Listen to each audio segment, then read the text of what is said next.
शिवसेना उद्धव बाळासाहेब ठाकरे पक्षाचे वकील असीम सरोदे यांनी आता शिंदे गटाची पुरती झोप उडवली आहे। असीम सरोदे यांनी दिलेल्या सगळ्यात मोठ्या दाव्यामुळे आता एकनाथ शिंदे यांच्या शिवसेनेच्या हातून सगळंच जात असल्याचं सगळ्यात मोठं धक्कादायक विधान करून एकनाथ शिंदेंच्या शिवसेनेला झोपवलं अशी चर्चा सुरू झाली आहे। आपण ज्या प्रकारचं राजकारण करतो त्याच प्रकारचे राजकारण आपल्या विरोधात देखील कट शिजत असतो। त्या राजकीय कारणामध्ये सध्या उद्धव ठाकरेंना ज्या प्रकारे धोका झाला तशाच प्रकारे एकनाथ शिंदे यांची शिवसेना देखील बाजूला होणार आणि अनेक नेते एकाच वेळी साथ सोडणार। फक्त आम्हाला मित्रांनो उद्धव ठाकरेंच्या नेत्यांनी एक नवीन निर्णय घेतला असून ठाकरेंनी साथ दिल्यास आम्ही सगळेच यायला तयार असे म्हणणाऱ्या नेत्यांकडून सगळ्यात मोठा दावा केला जात आहे।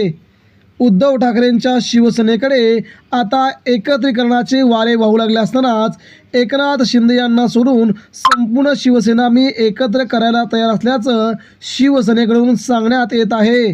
तेव्हा एकनाथ शिंदेंना सोडून उद्धव ठाकरेंच्या शिवसेनेत येणाऱ्या असंख्य नेत्यांची नावं आता समोर आली आहेत।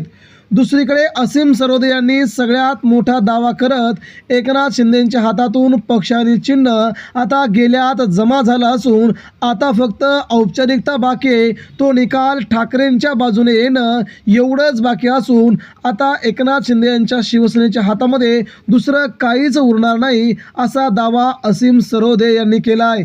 असीम सरोदे हे सुप्रीम कोर्टातून उद्धव ठाकरे यांचे वकील तर कपिल सिब्बल यांच्यासोबत ते ठाकरेंची लढाई सुप्रीम कोर्टामध्ये लढताना दिसत आहेत।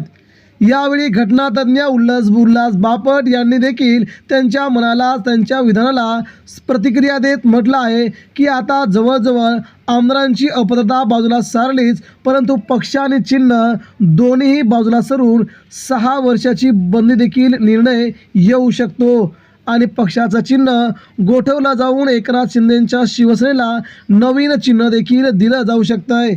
एकनाथ शिंदेंच्या शिवसेनेला कोणता पक्ष आणि कोणतं चिन्ह मिळणार यावरती लवकरच प्रक्रिया सुरू होईल असंही सध्या असीम सरोदे यांनी म्हटलं आहे। त्यामुळे ठाकरेंची शिवसेना ठाकरेंना, ठाकरेंचा धनुष्यबाण ठाकरेंना, तर यावेळी एकनाथ शिंदेंना पुढच्या सगळ्या निवडणुका धनुष्यबाणाविना लढाव्या लागतील असा देखील दावा असीम सरोदे यांनी केला आहे। असीम सरोदे हे शिवसेनेचे प्रचंड मोठे वकील आहेत। त्यांनी पहिल्यापासूनच एकनाथ शिंदेंच्या शिवसेनेविरोधात आपलं बंड, आपली वकिलकी सुरू केली असून आता त्या वकिलीला संपूर्ण महाराष्ट्रामध्ये प्रतिसाद मिळू लागला आहे।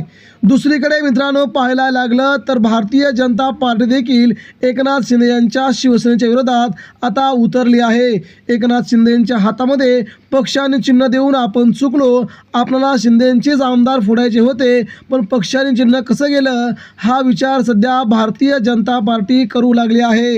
एकनाथ शिंदेंना पक्ष आणि चिन्ह द्यायचं नव्हतं तर देखील त्यांच्याकडे गेल्यामुळे भाजपात देखील 2 गट पडल्याची शक्यता निर्माण झाली आहे। त्यामुळे आगामी काळामध्ये त्यांच्या हातातले पक्ष आणि चिन्ह ठाकरेंना देणं हेच भाजपचं पहिलं काम असल्याचं काही आमदारांनी, काही मंत्र्यांनी नाव न घेण्याच्या अटीवरती सध्या सांगितलेलं आहे। यामुळे या सगळ्या घडामोडी महाराष्ट्र राज्याचं राजकारण अगदी पिंजून काढताना दिसू लागले आहेत। मित्रांनो इथपर्यंतच येऊन थांबलं नाही तर काही नेत्यांनी आम्हाला फक्त उद्धव ठाकरेंनी साथ घालावी, साथ घातल्याबरोबर आम्ही एवढेच नाही तर सगळेच्या सगळे ठाकरेंच्या पाठीमागे अगदी खंबीरपणे आम्ही उभे राहायला तयार आहोत असं काही आमदारांनी अखेर पुढे येऊन म्हणायला सुरुवात केली आहे। आता मात्र कोणत्याही प्रकारच्या निवडणुका नाहीत, पुढील 3 वर्ष निवडणुका नसल्यामुळे सत्तेमध्ये राहून आम्ही आमची कामं करतोय। मात्र ऐन निवडणुकीच्या तोंडावरती जर अशा प्रकारचं राजकारण घडलं गेलं तर एकनाथ शिंदेंच्या शिवसेनेला सोडणं आम्हाला तितकंसं आता अवघड वाटणार नाही, कारण की भाजप देखील आता त्यांच्या विरोधात रान उठवते। भाजपकडे जाण्यापेक्षा उद्धव ठाकरेंकडे जाणं त्याही पेक्षा कितीतरी पटीनं चांगलं असल्याचं काही नेत्यांचं म्हणणं आता समोर येऊ लागलं आहे। मित्रांनो या सगळ्या राजकीय घडामोडी पक्ष आणि चिन्ह ठाकरेंच्या हातात आल्याच्या नंतर अगदी हळूहळू घडतील। पुढील 10 दिवसामध्ये राज्याच्या राजकारणात अतिशय मोठा बदल आपल्याला पाहायला मिळेल। तो बदल असा असेल की सगळी शिवसेना ठाकरेंच्या बाजूने फिरलेली असेल। यामुळे आगामी 10 दिवस राज्याच्या राजकारणासाठी खूप महत्त्वाचे आहेत। आलेली राज्यसभेची निवडणूक, त्यानंतर आलेली विधान परिषदेची निवडणूक, 2022 सारखं समीकरण महाराष्ट्रामध्ये घडणार का, याकडे सगळ्यांचंच लक्ष लागलं असताना आता 2022ची नवीन एंट्री राजकीय फायद्याची होऊ शकते. जसं एकनाथ शिंदेंनी आपला डाव विधान परिषद निवडणुकीमध्ये टाकला, तसाच डाव आता टाकला जाऊ शकतोय. मित्रांनो, या घडामोडी अगदी काही कालावधीतच घडून येतील. धन्यवाद.